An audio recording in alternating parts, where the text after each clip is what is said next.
We begin this next part of the lecture with a review of the minor scales. It's very important that we get a handle on this, and it's one of the most complicated features of the class, so let's make sure we all get it. Major's happy, minor's sad. This is happy. This is sad. That's really all there is to it. Big thirds, minor thirds. Remember the definition of a relative minor scale. The relative minor has the same notes in it as its relative major. The scale simply starts a minor third lower. Key of C has all white notes. Key of A minor has all white notes. The key of G has one sharp. The key of E minor has one sharp, and so on.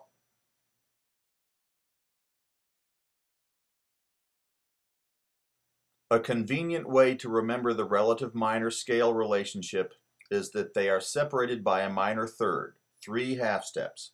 The major is above, the minor is below. The minor is always a minor third below the major. So C, the relative minor is A.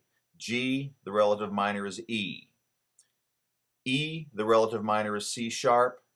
B flat, the relative minor is G.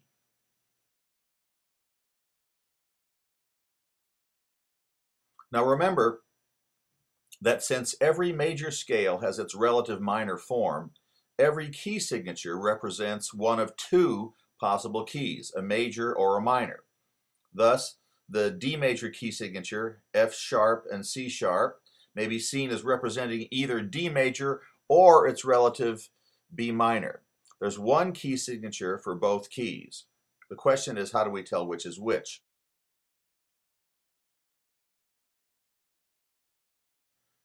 Now, what we see here is a very typical exam question for this class. You'll be given a key signature and have to give its major or its minor designation, all based on minor thirds.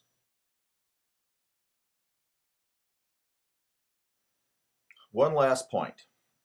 Now, we have learned that there are 3 different forms of the minor scale: natural, harmonic, and melodic.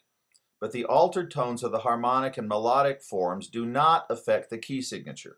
The key signature for any minor key, regardless of which scale it predominantly uses, is the same as its relative major.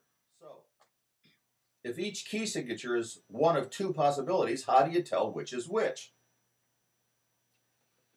Well, the only way to do it is through internal evidence. In other words, there isn't any hard and fast rule, but if you look at what's going on in the piece, it's not too hard to tell. You could just start with whether it sounds major or minor.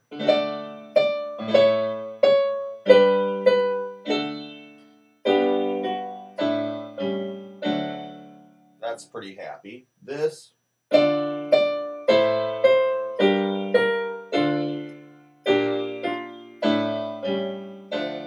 sounds pretty sad. So one of the ways you figure out whether a piece is in major or minor is look at the last bass note. The very last measure of the piece, look at the bass note, see if it's the major note or the minor note. That's a pretty good bet. But on the other hand, there are many pieces that start in minor and end in major. For instance, We Three Kings. Can't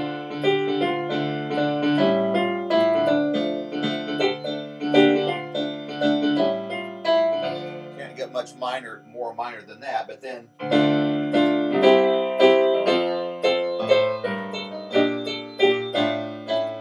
minor again. Now it's major.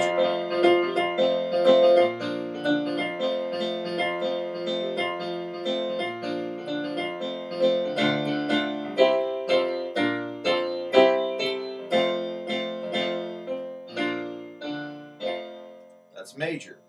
The piece is in this key. I played it in D minor and ended in the relative major, F major. Oh, there's lots of them. Fly Me to the Moon.